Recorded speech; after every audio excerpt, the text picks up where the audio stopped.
Olá, queridos alunos, queridas alunas. Eu sou a professora Rosa Martins. Estamos na disciplina Coordenação Pedagógica no curso de Licenciatura em Pedagogia. E hoje eu estou aqui com duas amigas, duas pessoas maravilhosas, pedagogas, e que vão contar pra gente um pouquinho da experiência que elas já tiveram durante a vida com essa formação que é tão bonita e que vocês estão agora passando por ela.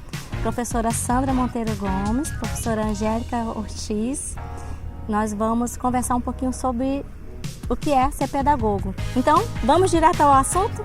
O que é ser pedagogo? O que ele faz? Quais são as áreas que ele pode atuar? Bom, o pedagogo, além de um educador, de um educador pesquisador, ele pode atuar em diferentes frentes dentro do processo educacional. Ele pode, dentro da educação básica, ele pode ser professor de educação infantil, dos anos iniciais do ensino fundamental. Saindo daqui do ensino fundamental, ele pode atuar na gestão, quer seja na gestão, como diretor, na supervisão escolar, na orientação ou naquilo que nós falamos atualmente, que é a coordenação pedagógica. Então, há diferentes possibilidades de atuação para o pedagogo. Sandra, você é pedagoga, mas a sua habilitação é em orientação escolar. Isso. Então, é uma também das frentes de trabalho. Sim. Dentro da orientação educacional, enquanto pedagoga, eu sempre falo assim, o orientador ele não é aquele profissional que ele vai atuar especificamente com um único ator dentro do processo educativo. O orientador educacional ele trabalha tanto com o professor, aluno e família, tendo a ênfase o processo de ensino-aprendizagem. Então ele vai ser aquele que vai mediar esse processo, é óbvio, a partir da necessidade do professor. Entendo que ele tem que estar muito próximo do professor e muito próximo do supervisor escolar. Não há um trabalho individualizado, não tem como ser um trabalho individualizado, mas a ênfase é a aprendizagem do aluno. Por isso que não tem como não estar ligando família, escola, como um todo, é um processo realmente. Perfeito. E já a Angélica já tem uma outra formação, que é a mesma formação que eu tenho, que é supervisão. Então, a minha formação na pedagogia foi específico para supervisão escolar, e também formação de professores do magistério. E a minha atuação foi como coordenadora pedagógica de escola de educação infantil, ensino fundamental, ensino médio, Como a Sandra colocou, focando o papel do orientador, o meu trabalho na escola de coordenador pedagógico, de coordenadora pedagógica, sempre teve envolvido com esse elemento da integração. Nunca tem como a gente trabalhar e ser esse profissional pedagogo, supervisor, coordenador pedagógico dentro da escola, sem pensar no elemento da integração. O centro do nosso trabalho, o centro do trabalho dos sujeitos da escola é a aprendizagem do aluno. Então, assim, sempre o meu trabalho esteve envolvido o aluno, o professor, o nosso foco o professor, mas você envolve com o aluno e com os outros sujeitos da escola, que é a orientadora educacional, o diretor escolar, o gestor da escola, a comunidade em si, a família. Então, a minha formação foi específica em supervisão escolar. É esse trabalho que eu exercitei. Então, eu enxergo esse trabalho muito múltiplo, E com um trabalho que envolve muitos sujeitos. Sempre essa relação de integração com diferentes sujeitos da escola. Então, como a gente observou, o pedagogo ele tem uma tarefa muito complexa e muito importante para a escola.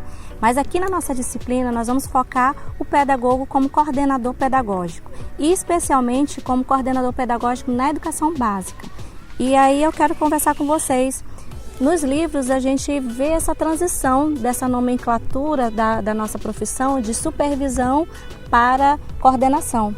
E aí eu gostaria que vocês falassem um pouquinho sobre isso, como vocês enxergam o porquê há essa mudança histórica na nossa profissão. O que está por trás dessa atuação? Minha habilitação é supervisão escolar, eu concluí em 98. Mas desde aquela época a gente já trabalhava a função dentro da escola como alguém que coordena processos, A gente tem, enquanto elemento teórico, de uma construção teórica, essa nomenclatura, supervisão escolar, que vem de supervisão de fábrica, de supervisão de indústria, que vem desses processos da administração científica. de alguém que supervisiona processos, que tem um olhar sobre processos.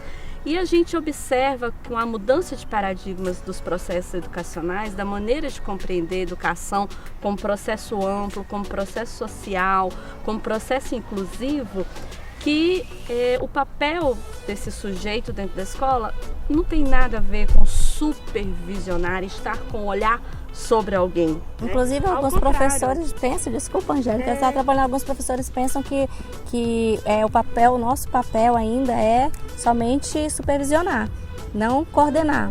E aí muitos nem gostam de pedagogo, não é isso que a gente sempre ouve? Muito além disso, né? Acho que o próprio, quando você se forma pedagogo, que você deseja, né, atuar nessa área da coordenação pedagógica, você precisa entender que o seu trabalho não é olhar sobre o outro, né? É olhar no outro, é estar com o outro, é ter esse olhar sensível, né? Eu gosto de uma frase da Madalena Freire, que ela diz que nós precisamos ser, enquanto educadores, pessoas com sensível olhar pensante. É alguém que olha para o professor, que se coloca naquela situação dele, que sabe entender a formação que ele teve, as deficiências e as dificuldades que ele tem, que nós também temos, né? E que a formação se dá nesse processo ali dos problemas do cotidiano. Então, assim, coordenar é de ligar, é de unir. Então, veja a importância desse papel dentro da escola. Eu sempre me senti, enquanto atuante, alguém que ia ligando processos, né? Auxiliando em processos, problematizando, ajudando o outro, né, Sandra? A problematizar as situações e a encontrar solução. Então, assim, essa vertente de unir, de estar junto e dentro e não por cima. Então, queridos alunos e queridas alunas, essa disciplina ela nos ajuda a perceber que o coordenador pedagógico ele é parte de uma engrenagem, de um movimento muito grande que é a escola. Ele é uma parte importante, como nós podemos ver aqui, e de trazer vida àquilo que é vivo, que muitas vezes é tratado como se fosse morto, que é o currículo escolar, que é a relação com o professor, que é a relação com o aluno, que é a relação com a escola, porque antes de mais nada, nós somos pessoas e precisamos nos relacionar dessa forma. Então, que vocês nessa disciplina possam perceber que muito mais do que uma profissão ou que uma exigência, nós somos pessoas e que vamos atuar com outras pessoas. Então, um prazer, obrigada. Sucesso. Sucesso na disciplina também e até mais.